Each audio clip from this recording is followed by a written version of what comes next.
اعوذ باللہ من الشیطان الرجیم بسم اللہ الرحمن الرحیم نحمدہ ونصلی علی رسولہ الکریم اما بعد رب اشرح لی صدری ویسر لی امری واحلل عقدۃ من لسانی یفقہوا قولی رب زدنی علما۔ سامعین اکرام، سورہ فیل کا تعارف، اس کی تلاوت اور اس کا ترجمہ پیش خدمت ہے۔ ترتیب کے لحاظ سے یہ سورہ 105 نمبر پر ہے۔ یہ مکی صورت ہے جس میں 5 آیات اور 1 رکوع شامل ہے۔ اس صورت کی پہلی آیات کے لفظ اصحاب الفیل سے ماخوذ اس کا نام یعنی کہ فیل ہے۔ فیل کے معنی ہاتھی ہیں۔ سورہ فیل کے تعارف میں سب سے پہلے مختصر تاریخی پس منظر پیش خدمت ہے۔ روایت یہ ہے کہ ابرہ نامی یمن کا خود مختار بادشاہ تھا۔ یمن پر سیاسی اقتدار حاصل کرنے کے بعد عیسائیوں کی مسلسل یہ کوشش رہی کہ کعبہ کے مقابلے میں ایک دوسرا کعبہ بنائیں اور عرب میں اس کی مرکزیت قائم کر دیں۔ چنانچہ انہوں نے نجران میں بھی ایک کعبہ بنایا تھا۔ یمن میں پوری طرح اپنا اقتدار مضبوط کرنے کے لیے بعد میں ابرہ نے اس مقصد کے لیے کام شروع کر دیا جو اس مہم کی ابتدا سے رومی سلطنت اور اس کے حلیف حبشی عیسائیوں کے پیش نظر تھا، یعنی ایک طرف عرب میں عیسائیت پھیلانا اور دوسری طرف اس تجارت پر قبضہ کرنا جو بلاد مشرق اور رومی مقبوضات کے درمیان عربوں کے ذریعے سے ہوتی تھی۔ یہ ضرورت اس بنا پر اور بڑھتی گئی کہ ایران کے ساسانی سلطنت کے ساتھ روم کی کشمکش اقتدار نے بلاد مشرق سے رومی تجارت کے دوسرے تمام راستے بند کر دیے تھے۔ ان دونوں مقصد کے حصول کے لیے ابرہ 570 عیسوی یا 531 عیسوی میں 60,000 فوج اور 13 ہاتھی اور بعض روایات میں 9 ہاتھی لے کر مکہ کی طرف روانہ ہوا۔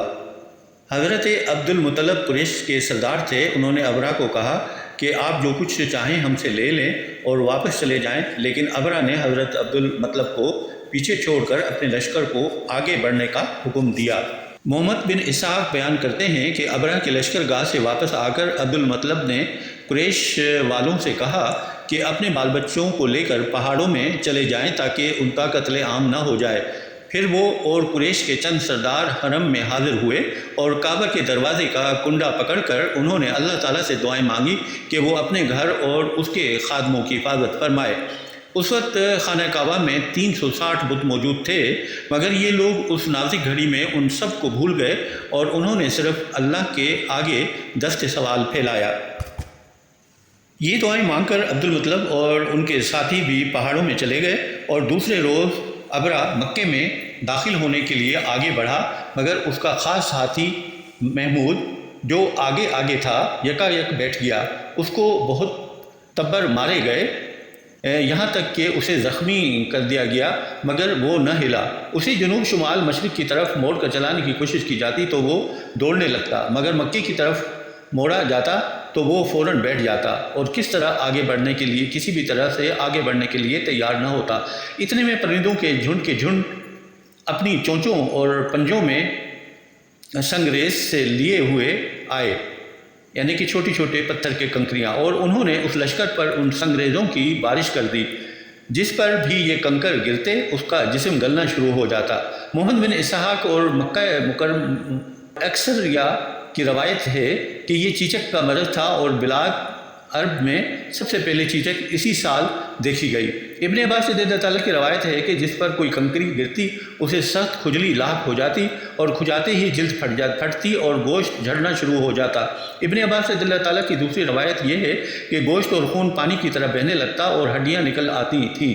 خود ابرہ کے ساتھ ہی بھی یہی ہوا۔ اس کا جسم ٹکڑے ٹکڑے ہو کر گر رہا تھا اور جہاں سے کوئی ٹکڑا گرتا وہاں سے پیپ اور لہو بہنے لگتا۔ افراتفری میں ان لوگوں نے یمن کی طرف بھاگنا شروع کیا۔ نفیل بن حبیب خوشی کو بلاد ختم سے پکڑ لائے تھے۔ تلاش کر کے انہوں نے کہا کہ واپسی کا راستہ بتائے، مگر اس نے صاف انکار کر دیا۔ اب بھاگنے کی جگہ کہاں سے، جبکہ خدا تعاقب کر رہا ہے اور نکٹا ابرہ مغلوب ہے، غالب نہیں ہے۔ اس بھگدڑ میں جگہ جگہ یہ لوگ گر گر کر مرتے رہے۔ عطا بن یسار کی روایت ہے کہ سب کے سب اس وقت ہلاک نہیں ہو گئے، بلکہ کچھ تو وہیں ہلاک ہوئے اور کچھ بھاگتے ہوئے راستے بھر گرتے چلے گئے۔ ابرہ بھی بلاد خشم پہنچ کر مرا۔ اللہ تعالیٰ نے حبشیوں کو صرف یہی سزا دینے پر اکتفا نہ کیا بلکہ 3-4 سال کے اندر یمن سے حبشی اقتدار ہمیشہ کے لیے ختم کر دیا۔ تاریخ سے معلوم ہوتا ہے کہ واقعہ فیل کے بعد یمن میں ان کی طاقت بالکل ٹوٹ گئی، جگہ جگہ یمنی سردار کھڑے ہوئے۔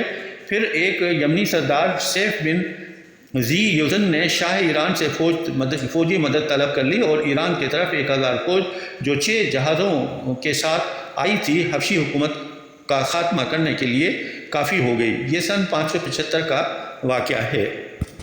یہ واقعہ مزدلفہ اور منا کے درمیان وادی محسب کے قریب محسر کے مقام پر پیش آیا تھا۔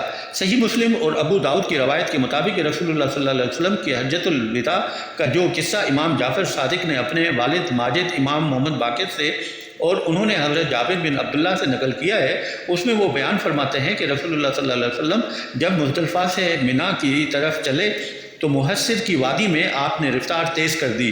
اصحاب الفیل کا واقعہ اسی جگہ پیش آیا تھا، اس لیے سنت یہی ہے کہ آدمی یہاں سے جلدی گزر جائے۔ موطا میں امام مالک روایت کرتے ہیں کہ حضور صلی اللہ علیہ وسلم نے فرمایا کہ مزدلفہ پورا ٹھہرنے کا مقام ہے مگر محسر کی وادی میں نہ ٹھہرا جائے۔ جس سال یہ واقعہ پیش آیا اہل عرب اسے عام الفیل ہاتھیوں کا سال کہتے ہیں اور اسی سال رسول اللہ صلی اللہ علیہ وسلم کی ولادت مبارک ہوئی۔ محدثین اور مورخین کا اس بات پر قریب اتفاق ہے کہ اصحاب الفیل کا واقعہ محرم میں پیش آیا تھا اور حضور کی ولادت ربیع الاول میں ہوئی تھی۔ سورہ فیل پر غور کیا جائے تو یہ بات اچھی طرح سمجھ میں آتی ہے کہ اس سورہ میں اس قدر اختصار کے ساتھ صرف اصحاب الفیل پر اللہ تعالیٰ کے عذاب کا ذکر کر دینے پر کیوں اکتفا کیا گیا ہے۔ واقعی کچھ بہت پرانا نہ تھا، مکے کا بچہ اس کو جانتا تھا۔ عرب کے لوگ عام طور پر اس سے واقف تھے۔ تمام اہل عرب اس بات کے قائل تھے کہ ابرہہ کے اس حملے سے کعبے کی حفاظت کسی دیوی یا دیوتا نے نہیں بلکہ اللہ تعالیٰ نے کی تھی۔ اللہ ہی سے قریش کے سرداروں نے مدد کے لیے دعائیں مانگی تھی اور چند سال تک قریش کے لوگ اس واقعے سے اس قدر متاثر رہے تھے کہ انہوں نے اللہ کے سوا کسی کی عبادت نہ کی تھی۔ اس لیے سورہ فیل میں ان تفصیلات کے ذکر کی حاجت نہ تھی بلکہ صرف اس واقعے کو یاد دلانا کافی تھا تاکہ قریش کے لوگ خصوصاً اور اہل عرب عموماً اپنے دلوں میں اس بات پر غور کریں کہ محمد صلی اللہ علیہ وسلم جس چیز کی طرف دعوت دے رہے ہیں وہ آخر اس کے سوا اور کیا ہے کہ تمام دوسرے معبودوں کو چھوڑ کر صرف اللہ وحدہ لا شریک لہ کی عبادت کی جائے۔ أَلَمْ تَرَ كَيْفَ فَعَلَ رَبُّكَ بِأَصْحَابِ الْفِيلِ أَلَمْ يَجْعَلْ كَيْدَهُمْ فِي تَضْلِيلٍ وَأَرْسَلَ عَلَيْهِمْ طَيْرًا أَبَابِيلَ تَرْمِيهِمْ بِحِجَارَةٍ مِّن سِجِّيلٍ فَجَعَلَهُمْ كَعَصْفٍ مَّأْكُولٍ۔ ترجمہ: اے نبی، کیا آپ نے نہیں دیکھا کہ آپ کے رب نے ہاتھی والوں کے ساتھ کیا کیا؟ کیا اس نے ان کی چال کو بیکار نہیں کر دیا اور اس نے ان پر جھنڈ کے جھنڈ پرندے بھیجے جو ان کی کنکریوں پھینک رہے تھے؟ پھر اللہ نے انہیں کھائے ہوئے بھوسے کی طرح کر دیا۔